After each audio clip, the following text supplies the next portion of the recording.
សួស្តីបងប្អូនបាទនេះ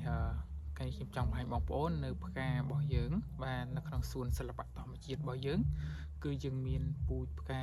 ប្លែកថ្មីជាច្រើនបងប្អូនបាទយើងនាំពូជទាំងអស់ហ្នឹងយកមកពីខាងពីបរទេសបាទមានពូជខ្លះក៏ឆ្លងទ្វីបបងប្អូនបាទហើយផ្ការបស់គេគឺស្អាតខ្លាំងមែនទែន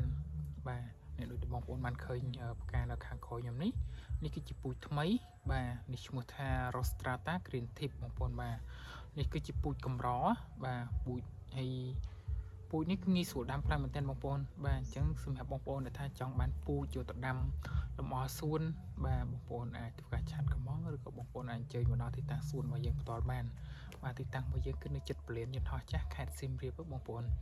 បាទបងប្អូនបានអញ្ជើញមកលេងខេត្តសៀមរាបអាចអញ្ជើញមកលេងដល់សួនរបស់យើងបានពួកអីចម្ងាយតែប្រហែលជា3គីឡូម៉ែត្រពី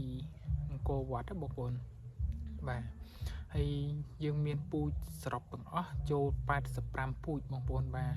សុទ្ធតែជាពូជថ្មីពូជប្លែកហើយនឹងពូជផ្កាកម្រទាំងអស់បងប្អូនបាទហើយនេះយើងដាំបានជោគជ័យនៅក្នុងទឹកដីក្រុងសៀមរាបរបស់យើងនេះផ្ទាល់តែម្ដងបងប្អូនបាទនេះនៅខាងក្រោយខ្នងខ្ញុំនេះបាទផ្ការបស់គេស្អាតខ្លាំងមែនតើដើមវាអត់សូវខ្ពស់ទេបងប្អូនបាទកម្ពស់ប្រហែលជា1ម៉ែត្របន្តិចទេបងប្អូនបាទតែនេះដល់ពេលយើងដាំយូរទៅវាអាចនឹងខ្ពស់ហ្នឹងបងប្អូនបាទខ្ពស់វាអាចដល់2ម៉ែត្រអីបងប្អូនបាទអញ្ចឹងដើមវាកាន់តែធំគឺផ្កាវាកាន់តែវែងបាទអញ្ចឹងសម្រាប់បងប្អូនដែលថាចង់បានពូជផ្កាថ្មីប្លែកបាទបងប្អូនបាទចាំធរនៅបរទេសទៀតទេបងប្អូនបាទឥឡូវនេះក្នុងស្រុកខ្មែរយើងគឺមាន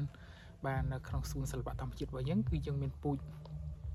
ច្រើនបងប្អូនបាទដូចដែលខ្ញុំបាននិយាយយ៉ាងបាទយើងមានទាំងអស់ចូលជាង85ពូជឯណោះបាទអញ្ចឹងបងប្អូនមកតាមកន្លែងគឺអាច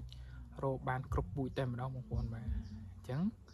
សម្រាប់បងប្អូនដែលថាចង់បានពូជអាចជើញមកដល់ទីតាំងសួនរបស់យើងផ្ទាល់បានបាទអរគុណ